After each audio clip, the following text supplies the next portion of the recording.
मंडळी प्रकरण आहे नाशिकच्या अशोक खराचं. त्याच्याविषयी दररोज नवनवीन माहिती समोर येते.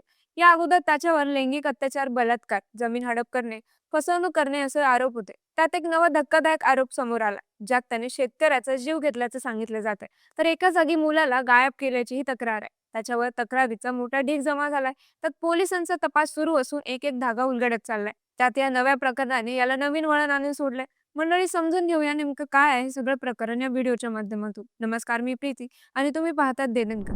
नाशिक जिल्ह्यातील गवळणे गावचे शेतकरी विलास जाधव, त्यांचं कुटुंब शेती करणारं, जमिनीवर जगणारं एक सामान्य कुटुंब. पण या कुटुंबाच्या जमिनीवर अशोक खरात याची वाईट नजर पडली. विलास जाधव यांच्या म्हणण्यानुसार अशोक खरात याने फसवणूक करून त्याच्या कुटुंबाची जमीन बळकावली. त्याने कागदपत्रामध्ये घोळ घालून सह्या घेऊन बनावट कागदपत्र तयार करून जमीन आपल्या नावावर करण्याचा प्रयत्न केला असल्याचा जाधव यांचा आरोप आहे. पण यात जाधव कुटुंब गप्प बसलं नाही, तर त्यांनी थेट न्यायालयात धाव घेतली. खटला दाखल झाला आणि सुनावणी सुरू झाली. महिने गेले, पण वाद सुरूच राहिला. शेवटी न्यायालयाचा निकाल जवळ येऊ लागला आणि इथंच सर्वात धक्कादायक प्रकार घडला. न्यायालयाचा अंतिम निकाल अवघ्या 2 दिवसावर येऊन टेपला. जाधव कुटुंबाला वाटत होतं, आता न्याय मिळेल, आपली जमीन परत मिळेल, वर्षानुवर्षाचा लढा संपेल. पण त्याच वेळी विलास जाधव यांचा भाऊ कैलास जाधव यांचा अचानक मृत्यू झाला.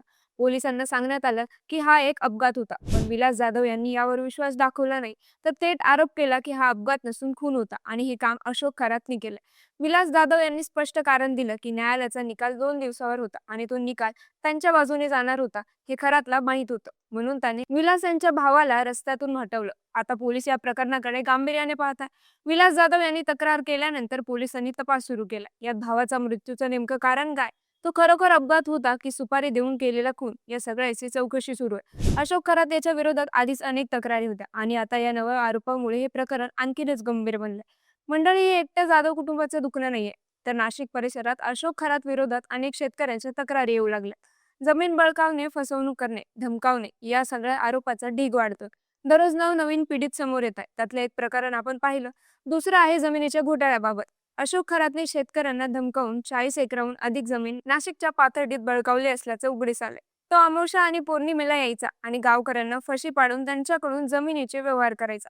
त्याच्याशिवाय इतर कोणालाही तो जमीन विकून द्यायचा नाही. ज्यांच्याकडे अडचणी आहेत त्यांना बरोबर आपल्यात घेऊन त्यांची जमीन विकत घ्यायचा. 30 एकर क्षेत्र असलेल्या या जमिनीची बाजारभावाने 150 कोटी रुपयापेक्षा अधिक किंमत आहे. या सर्व जागा कंपाऊंड करून बंदिस्त केल्या आहे, ज्यामुळे स्थानिक ग्रामस्थांमध्ये भीतीचं वातावरण निर्माण झालं होतं. यात अनेकदा दीपक लोंढे नावाचा एजंटही खरात सोबतच असायचा.